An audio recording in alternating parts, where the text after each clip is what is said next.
Hey, beautiful people, all praises to the Most High. So we're going to talk about someone very important in the Bible that there's not a lot of light shed on him. So I'm going to let some light shine on him today. Who is Asaph, the Levite? Who is Asaph?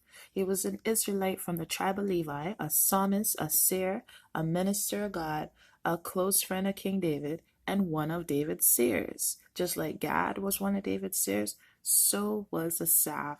But they were really close friends. He wrote many psalms in the Bible, many popular, which I'll get into. One that most people are very familiar with, as I spoke, Psalms 83.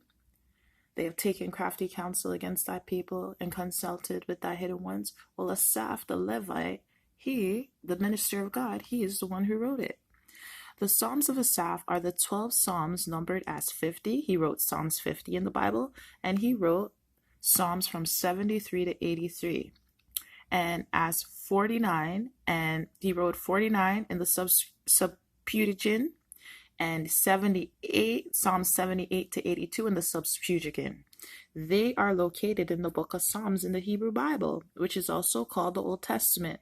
There are many genres of psalms, including hymns, communal, laments, individual songs of thanksgiving, wisdom, poems, pilgrimage songs, and liturgies.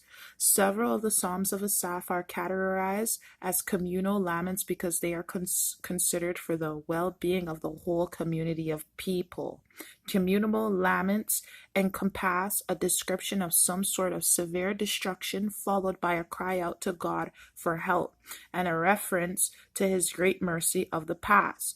The communal laments are different from the individual laments because of the use of we versus the use of I. So do you see you have to mourn for your generation? You have to break generational curses. You're not supposed to just pray for yourself. You're supposed to pray for your nation of people, and you're supposed to pray for injustice of all nations, of all people, what you see wrong.